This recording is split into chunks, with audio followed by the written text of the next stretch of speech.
It's 2025 and a new year means brand new opportunities. And for a lot of you out there, I know you've been thinking about one thing over the holidays, and that is starting your own business. But you have so many questions like how do I get started? How do I come up with a brand? How do I even sell stuff to people? And what am I even going to sell? Now take a deep breath. Shopify has got you. Shopify makes it simple to create your brand, open for business, and get your first sale. And you can get your store up and running easily with thousands of customizable templates. You don't have to be a coding nerd or a design geek to get this done. All you need to do is drag and drop.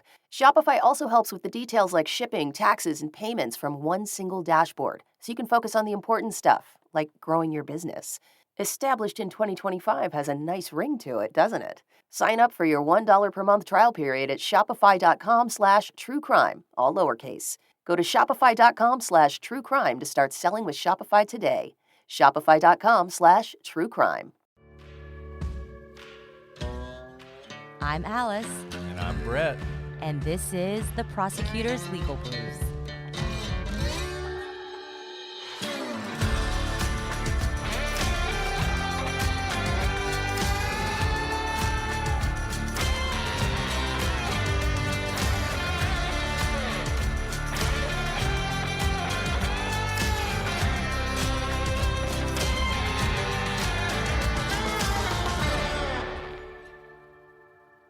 Welcome back to the Prosecutor's Legal Briefs. I'm your host, Alice, and I'm joined, as always, by my dynastic co-host, Brett. I am a sovereign unto myself, Alice, it's true. King of my own castle, emperor of my domain. I can print my own money, make my own tags for my car, have a standing army. I mean, who knows? Who knows what you can do when you're a sovereign? Well, so technically you could do those things, but you don't because you're smart enough to know that that's not going to fly in the court of law. And you guys, we've already jumped ahead. I can't help it. I just love puns and I love words. Obviously, we're going to be talking about sovereign citizens today. And all the things that Brett just said, the things he could do, that's what sovereign citizens often say that they can do. And it causes a lot of uproar and fun in the courtroom. Yeah, and they aren't just LARPing, you know. They're not just going down to the Ren Fair and acting like they're a king. They actually, well, I guess, I don't know, Alice and I were talking about this. Do they actually believe it or not? I think the number of them that actually believe it is probably small, and some of them are just think they're clever, and they're using sort of a clever argument to get around things. I don't know, but there are a lot of them, enough of them that many of you have seen at least one of them in the news. Darrell Brooks, who's currently being tried for murder. The jury actually went out. I think it's going to start deliberating tomorrow. So by the time you hear this, they will undoubtedly have reached a verdict. I don't think this deliberation is going to take a long time. But nevertheless, so many of you have asked about it. We wanted to address it. Yeah, and, you know, we touched on Darrell Brooks's trial in a previous episode of Legal Briefs, but just a reminder, he was the guy who drove his car into a crowd of people at a Christmas parade and killed 6 people. And he ended up firing his attorney and saying that he was going to represent himself. And many of you have asked us about specific things that Brooks has said and how to understand them. So let's be clear. None of it actually means anything in the law. It would be no different than if you walked into court and started citing the rules to Magic, The Gathering, Harry Potter, whatever, except those might actually make some sense. So don't try to do mental gymnastics too much to try and make sense of what he's saying, because despite his air of confidence and him asserting that what he's saying is accurate or correct, it's not. He's spouting a lot of nonsense. But because many of you have asked us to try and decipher what he's saying, to try and bring some order or some interpretation to what's going on when he is representing himself, we thought we would talk more about sovereign citizens and what they believe and how some of the things he's saying may or may not be consistent with what sovereign citizens believe. So if you haven't, been exposed to this term before listening to our podcast, I'm not too surprised. This is, a subset of the population population. I don't know if they have them in other countries. I don't know. But, we practice in the United States. And there are people who, when they are faced with criminal charges, claim that the laws of the United States do not apply to them. And they are what they call sovereign citizens. They are sovereign unto themselves. And they do not recognize the power of the sovereignty of the United States or any states. And I'm really glad that you guys are getting to experience this, those of you who are following this, because we talked about these people when we talked about self-representation, and it's just really hard to describe them. This is one of those, a picture is worth 1,000 words. Like seeing this in action, what you're seeing is what you see when a sovereign citizen appears in court. And this is what the judges have to deal with. A lot of you have asked, is there any way to stop this? No. The answer is no. This trial is going to end eventually, very soon. And once it's over, he's going to be sentenced and he will have had his full opportunity to present exactly the case he wanted to present. And good for him. That's what he gets, under the sovereignty of the United States. And then, it'll be over. So I know it appeared to be a joke at times, but nevertheless, this, in many ways, is the judicial system at its finest, because if it can put up with him and still give him a fair trial, then it can put up with anybody. And most people who represent themselves, that is not what they do, but it is the path he has chosen to take. So sovereign citizens. I think the most charitable way to look at them is to think about a fundamental question of citizenship. This is the kind of thing we like to do in philosophy class. When I was a philosophy major nerd in college, we would talk about these kind of things in political philosophy. And the questions that are kind of fundamental that you never think about, like, why are you an American citizen? Why are you subject to the laws of the United States? You didn't choose to be born here. You never agreed to be subject to these laws. It's not like you voted to ratify the Constitution. We live in this fiction that this is a government of choice. We're a democracy. You choose to be a part of this. You're not forced into anything. But in reality, you kind of are. And it's not good enough just to say, well, you can get out if you want to. Why do you have to get out?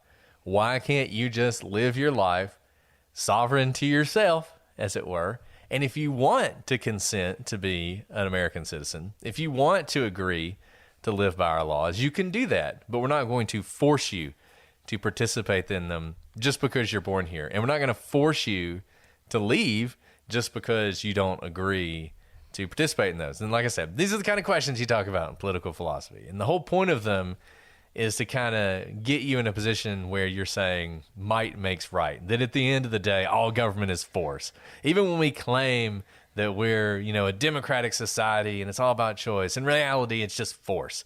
You're an American citizen because you're forced to be, and you obey the laws because you're forced to be. And so sovereign citizens are sort of, like I said, the most charitable way to look at them is as a reaction to that. They're saying, no, I am a sovereign unto myself. I am a free person, and you can't force me to adhere to your laws. So that's very charitable, Brett, because you are a very charitable person. But sovereign citizens take even that, what you've espoused there, to the extreme, because they never agreed to be under the dominion of the United States government. They say that they are sovereign unto themselves, and they only have to obey United States laws to the extent they agree to do so. So it's kind of a choose your own adventure. They pick and choose what they want to be bound by. They also believe in a set of secret laws known only to the elites. So, remember, we've talked a lot about statutory interpretation and the meaning of laws and ex post facto application of laws, all of the underlying principles to kind of making sure that the law is clear, that the text is what you interpret the law to say, and only applying the law in a way that is just. The underlying principle to all of that is that we understand as a society what the laws are that we are being governed by, so there's no gotcha moment, right? There's no all of a sudden you don't see any speed limit posting and all of a sudden you get pulled over and they're like, you are going 55, but really this is a 15 mile per hour zone. And you say, how could I possibly know that I was violating the speed limit? There's no way I would have known that. That's not fair, we've decided as a principle, as a society. But interestingly, the sovereign citizens have their own secret laws. They're saying United States laws don't govern us unless we somehow decide they do. But then there's also this set of secret laws that not everybody even can know them. Only very elite people can know them. And Because of this secret set of laws that is not known to really anyone, that allows sovereign citizens to escape from certain obligations. And this leads them to believe that if they say certain words or write certain things on documents like contracts or tax bills, they avoid certain obligations like paying those bills. It's like an abracadabra of sorts. You'll see this sometimes in legalese, like very legally jargon letters might say a very wordy version of, I continue to reserve all rights and waive no argument despite what I'm about to say. Something like that, except they take it to an extreme. And no one grants them the authority to be able to effectuate the authority of these words on these contracts and tax bills, but they themselves, by writing the words on these bills or contractual documents, say that they are then free from the obligations that everyone else has decided they are bound by. Yeah, they truly believe in loopholes, like in a very deep sense. And they think they've discovered these loopholes that basically allow them to avoid their obligations. And they really focus on technicalities and believe that those technicalities will save them. It's kind of like we talked about in self-defense, and we talked about somebody thought that half your body has to be in the house before you can exercise your right to self-defense. And we said, no, the law is almost never like that. It's much more sort of what is reasonable. Well, sovereign citizens, they take that to an extreme. I mean, everything to them are technicalities and the fine print and saying things in certain ways. And this idea that they're only under the obligations they agree to. If you've been watching the Darrell Brooks case, he at times has said that he can't be tried because he did not consent to be tried. And people are like, what does that even mean? Well, what he's saying is he did not consent to be under the jurisdiction of the United States, so therefore he can't be tried. So basically, he's taking what is a real idea, the idea of subject matter jurisdiction, and trying to twist it so that it applies to him. And just to give you an idea of what this means, so you can break the law in ways that maybe you wouldn't be tried by a court. So just to give you an example, the federal government, we've talked about this before, federal criminal laws are narrow. They have to have what is sometimes called a jurisdictional hook. And that jurisdictional hook is usually that interstate commerce is affected in some way. So for instance, bank robbery. Bank robbery is a federal crime.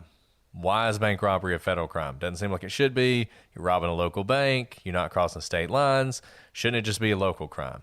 Well, because the bank is insured by the FDIC, it therefore falls under the jurisdiction of the United States. However, if it is a bank that for some reason is not insured by the FDIC, then in fact, if you rob that bank and you're charged federally, it actually is a defense to say, you can't charge me, you lack subject matter jurisdiction.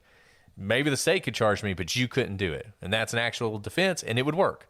You would win. And so that's sort of what he's doing. He is trying to take sort of these things in the law that are real, but twist them in a way that fits with this sovereign citizen ideology to say, see, because only the laws apply to me if I choose for them to apply to me. I never chose to have the laws of Wisconsin apply to me. So therefore, you can't try me. You lack jurisdiction. And he said that a lot. And you followed that, have seen that a lot. And that's an example of this ideology coming through. And by the way, that's why, we've said, sovereign citizens are not people who are stupid or don't understand the law. Rather, they're people who really understand the law. And then, we've all met these people in our lives who twist them in a way that actually defies logic. And you can't really twist it that way. But if you're not really listening, if you're kind of listening to them hazily, it sounds like it makes sense. And that's because they take something that is rooted in the principles of the laws of this nation and twist them in a way that they were never meant to be twisted and are actually internally inconsistent if you actually stop to think about it. But they don't pull them out of thin air. And that's what gives them some sort of, at first blush, why many of you listening to what Darrell Brooks is saying is like, wait, that sounds like there's some truth to what he's saying, but I know deep down that can't be right. But what is it? Why is it incorrect? And that's why. It's because it's not pulled out of thin air. I'll give you another one. They do. Sometimes you'll see them refer to admiralty law and demand to be tried under admiralty law. And the reason they do that, or the justification for that, is they have this belief that I guess is somewhat true, that all naval flags have a fringe, have a gold fringe on them. So naval flags have a gold fringe and non-naval flags don't.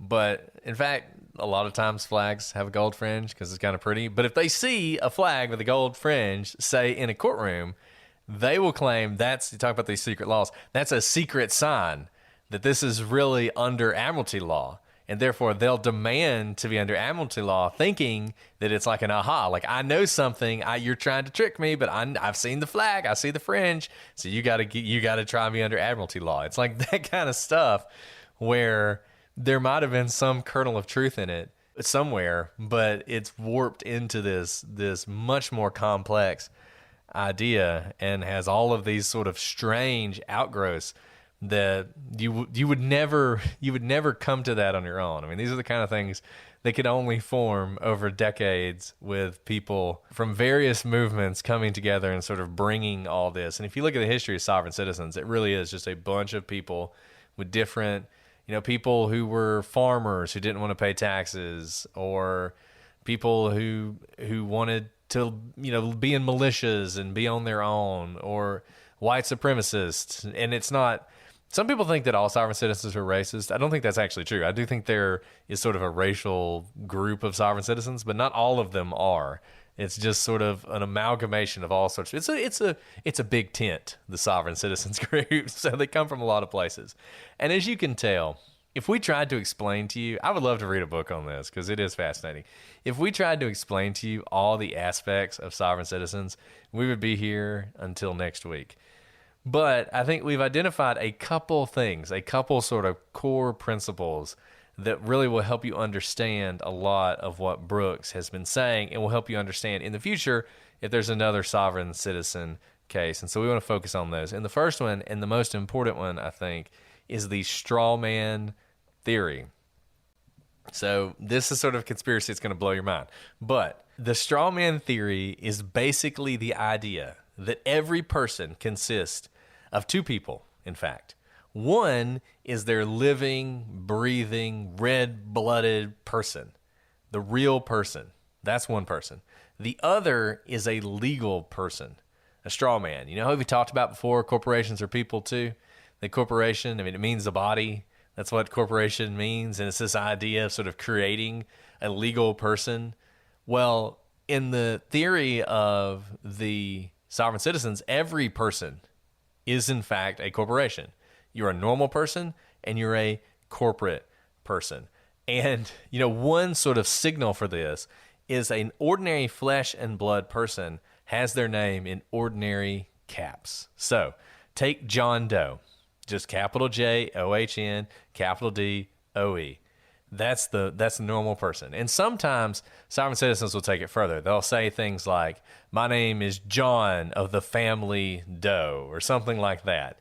They sort of change the way they present their name because they want to separate who they are, who they really are, from the corporate person who's a creation of the federal government. So the straw man is all in caps. So John Doe would be capital J, capital O, capital H, capital N, capital D, capital O, capital E. And they say this is why official documents like birth certificates, they put all caps, not because it's clearer and easier to read, but to signify the fact that that is the birth certificate, not for you, not for the real person, but for the corporate entity that the federal government creates for everyone at birth. And we'll get into why they do that in a second. They also say that the ink signifies whether or not you're talking about the straw man entity or the flesh and blood entity. So anything written about you in blue or black ink is not actually about you, the flesh and blood person. It's about the straw man. Flesh and blood people write in red ink. So sovereign citizens will often write in red ink because they say that symbolizes the fact that it is truly them agreeing to something or whatever. But if it's in blue or black, that's all about the straw man. Now, this is important because when's the last time you got a tax bill that was written in red ink? It wasn't. It was written in black or blue ink. So all your debts, all your taxes, a summons sent to you in the mail, anything that is sent to you that requires you to do something, that is not actually attributable to you, the flesh and blood person. That is attributable to the straw person. So, as you can probably tell, this is a reactionary post hoc reasoning, because I can promise you that if all official documents actually came in red, then this theory for sovereign citizens would be flipped. They would say that anything written in red ink was in fact to your strawman persona, and that if it were written in black ink, then that is when it's, the real living flesh person. In other words, think about all the official documents in your life, and what do they have in common? They're usually written in all caps so that there's no confusion about what letters are being used, because some people write uppercase and lowercase letters differently. It's usually in black ink because it's the most visible color, because it's the most stark in contrast with the white paper that it's written on, that sort of thing. So it's not like this was their theory and then one day the United States government or any government decided to print things in all caps or black. Rather, it's their theory because that's what official documents look like. No, that's 100% true. And it's funny because it's very obvious that that's exactly what they're doing. And it's interesting to see how they take this idea and they twist it into meaning something. And as we said, because everything's in blue or black, they don't accept it. So they don't accept government issued ID cards, driver's licenses, car tags, anything like that, passports. All of that is for the straw man.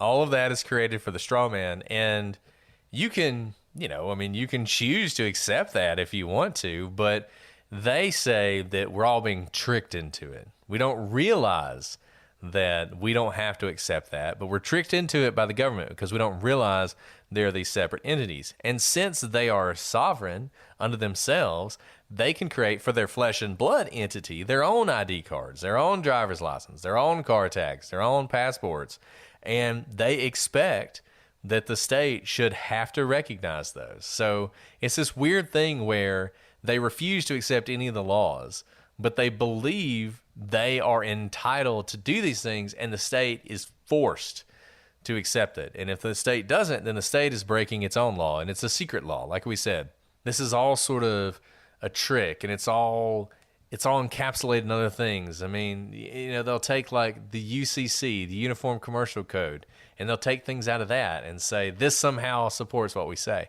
And it's just a fascinating philosophy in how they do what Alice was just saying. They didn't create the philosophy from something.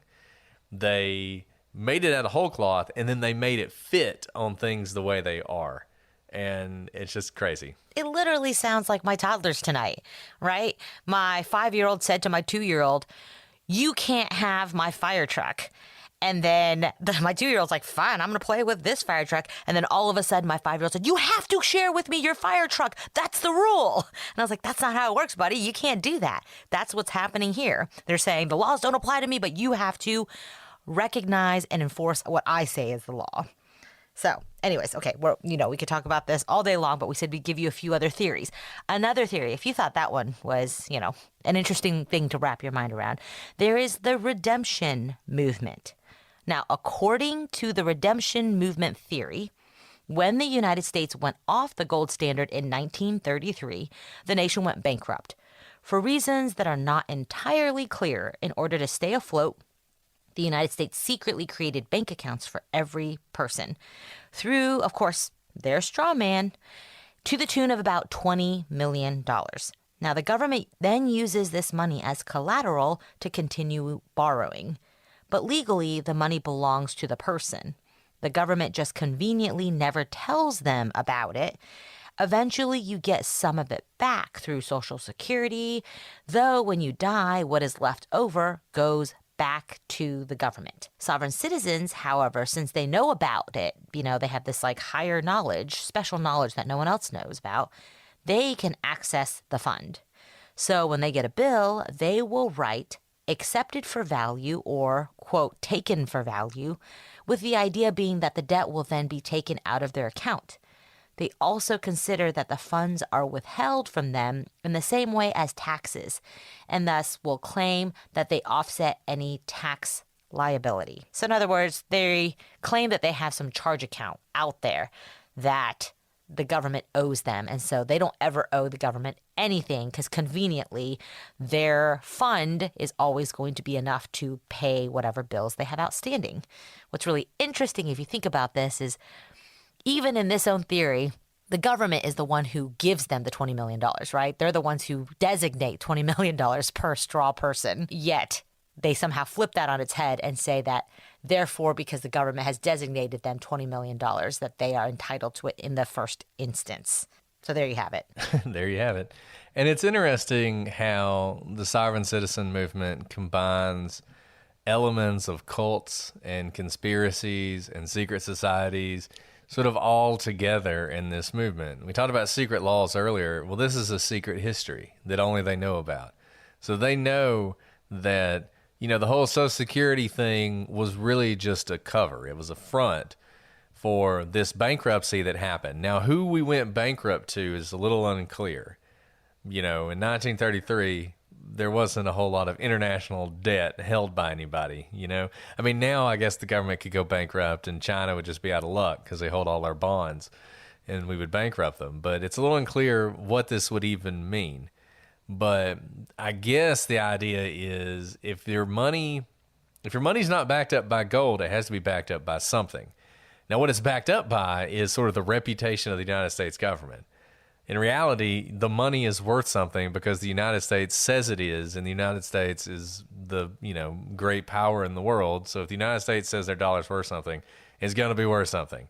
And as long as people are willing to invest in that dollar and buy those bonds and buy that debt, that dollar will continue to be worth money. And it only, inflation, we talked about inflation a lot. Inflation happens when the money supply goes way up because we're having to print more money for whatever reason. We're having to borrow more money for whatever reason. That's the kind of thing that causes inflation, but not like runaway inflation like you saw in Germany in 1930s, right? The United States backs its money and therefore it's worth something. Well, they say, you know what, it's more complicated than that because that's silly. That doesn't even make sense. That money would just be worth something because you say so, which is kind of silly if you think about it, but that is the way it is. And so they believe this notion, this sort of circular logic, it just doesn't even make sense, that the United States would give every person $20 million, but that somehow that would create collateral in the same way that physical gold does, that they could borrow against. Why even have to borrow against it if you can just give everybody $20 million? You can just give everybody $20 million and then seize it all. If you gave all 300 million Americans $20 million, that's a lot of money, but that's what they believe happens. And so this money sits in this account basically until you die, and then it gets taken back by the government and assigned to somebody else. And it's continuously just sitting there. And the fact that we have so many people is just great collateral to keep borrowing against. But it is your money if you want to claim it. This is one of those things you can opt into, right? Because it's your straw man's money, but you can choose to take part in that. And since that money's sitting out there, if the government sends you a tax bill this year, all you got to do is say, just take it out of my account. Just take it out of my account that you've got, and that'll pay for it. Or a bill. It's kind of like every dollar bill says that this bill is legal tender for all debts, public and private. It's the same type of thing, that their account is legal tender for all debts, public and private. So if you want me to pay my water bill, don't come to me, talk to the government, get your money from my $20 million account. It's like direct deposit, but the opposite. It's like everybody sets up their bills for automatic pay. Well, this one, instead of entering your bank account, you enter the bank account that the government's holding. It's as simple as that. And that's where the money should be coming from. And I don't know what happens if you run out of your $20 million. I guess that's just a problem. But they believe in this secret history and they believe in these secret But they laws. never do.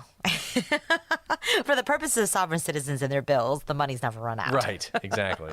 You know what I think of when the theory goes that the reason there's money assigned to each person is because that's how they then use as collateral to continue borrowing for future debts. For some reason, it reminds me of like the Matrix, where there's like the pods and pods of like human bodies that are actually unconscious, and it's like their minds are what's living in the Matrix, and their bodies are just there hosting whatever for their minds because that's what the government needs or that's what the matrix needs. It's completely inconsistent and internally just fraught, right? Like what happens when people die and what happens when someone dies young, like well before, the age of, adulthood or something like that. And is every life worth the same? And what about healthcare? I mean, again, they don't try to explain all these different things because if you start poking holes, you begin to see very quickly that there are a lot of problems with this. But I think you can also see when we talk about this why Brooks is doing some of the things that he's doing. So why does he object, for instance, when people call him Darrell Brooks? Well, because that's not him. That's the straw man. Somebody said on the gallery if they call his mom or if he called his mom, because he was talking about calling his mom as a defense witness. Could the prosecution on cross-examination just ask, is that Darrell Brooks? Well, they could ask that, and she could say yes, but according to him, she'd be wrong because Darrell Brooks is the straw man. He's Darrell Brooks, the flesh and blood person. He's Darrell of the family Brooks or whatever he considers him to be. And when the government charges the straw man, Darrell Brooks, they're charging the wrong person. Like they've screwed this all up. And if he can just get the court to recognize that, the court's going to have to dismiss the case against him. It's the same reason he keeps talking about how the state of Wisconsin, the entity prosecuting him, is not a natural person. You guys have noticed that he keeps talking about, where's the plaintiff? Where's the plaintiff? Well, what he means by that is there's no natural person. There's no real person, a flesh and blood person, bringing a case. And in their mind, the only person who can bring a case against them must be a flesh and blood person. In the state of Wisconsin, it's not that. It's just a fake entity. It's like the straw man. And if you don't have a flesh and blood person as the plaintiff, then this case has been improperly brought and the state of Wisconsin cannot prosecute him. And essentially everything that you've seen him do flows from this idea. And that's why it may seem strange. It is strange and it's crazy. But like, when he asks questions like, who is Darrell Brooks? Where do you see Darrell Brooks? I mean, the whole point is in his mind, he, the real flesh and blood Darrell Brooks, has never actually been charged with anything. And the state has no right to haul him into court when the only person they've ever charged is his straw man person. And where he is flesh and blood person, he never said that the state of Wisconsin could prosecute him. He never agreed to abide by their laws. And because of that, he, as a sovereign citizen, as a king unto himself, should be able to avoid this prosecution. And it's in much the same way that sovereigns can avoid prosecution. The United States cannot be sued unless it agrees to be sued. As a fundamental law of sovereignty. So there are a lot of cases in which you can sue the United States. If the postman runs into your car tomorrow, you can sue the United States and get money for that, but only because the United States thought it was fair that you should be able to do that and it explicitly allows you to do it. Otherwise, you cannot sue the government. They are sovereign. They are immune. That is what he's going for. He is sovereign. He is immune. He never agreed to this. He never explicitly said he could be charged in Wisconsin, so therefore he can't, and therefore the case against him has to be dismissed. Well, there you have it. We've tried to make sense of really something that doesn't make much sense, but I hope you get a little bit of view into, especially because Darrell's case has gotten so much press, I do wonder if we'll see an uptick in people who try to assert sovereign citizenship. Like we said before, we've seen, it's not infrequent that we see it. I haven't ever seen it deployed successfully where the person was able to get off of charges. They usually go to trial, they represent themselves. Every instance that I've seen, whether it's a case I've tried or a case I've read, on appeal, they have not been successful because, as you can tell, they are not actually internally consistent theories. Nor do I actually think many of the ones that I've seen personally, do they come from a place of honest belief. Like they don't actually believe that by writing this, they don't have to pay the bills. They just think kind of fundamentally, I am a free person with liberty who doesn't have to answer to these laws. They may believe that, but I don't think they actually believe that they don't have to pay a tax bill, for example.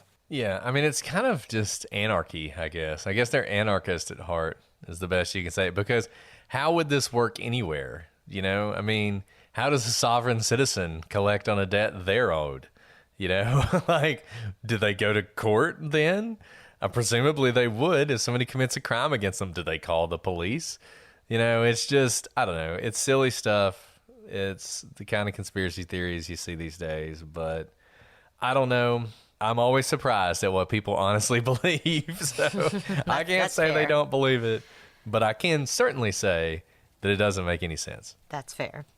Well, we hope you guys have learned something today. We had fun talking about this because I will say, man, when we have cases against sovereign citizens, it is not fun as a prosecutor because you know you're in for a wild ride and you got to go along with it because you have to respond to what they say. And it is always a lot of work to respond to essentially spaghetti at the wall types of arguments and kind of inconsistent theories. Yeah. And all I can say is if you're a prosecutor out there and you're prosecuting a sovereign citizen, just remember, don't use all caps. Maybe write all your briefs in red ink. Oh, gosh. Anyways, is there anything else you'd like to say, Brett, about sovereign citizens before we sign off? No, I could talk about them all day long, but I think we've said enough.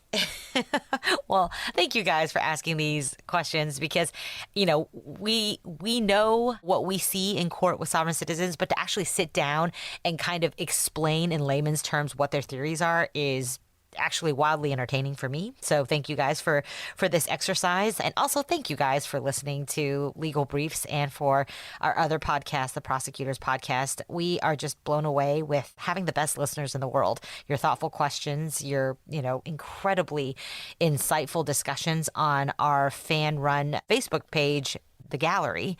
And we love everything you write to us. We really do take into account cases and legal topics that you suggest to us, as you can probably tell with this episode.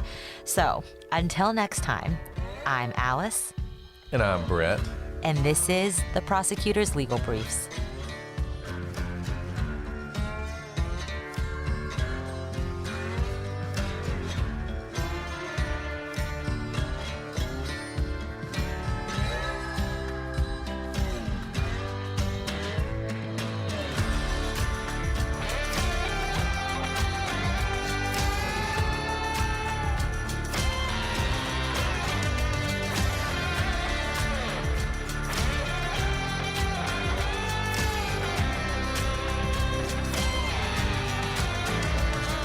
They're not crazy. I mean, they're just... No, they are too smart for their own good. But it's like you go over the swing set, like there's like smart people, and then it's like, whoa, you like went over the swing set and you like totally did a 360 and you're back to where you started. I just don't know how you could, I don't know how you could say some of the stuff with a straight face, I have to think of a name. I can have fun with this one. Oh, yeah, that's right. See, I like it when the pressure's on you. No, but I have to think of a good one in this case. A second. I have faith in you. You can do it. I'm just having fun with what I could use. You can do it.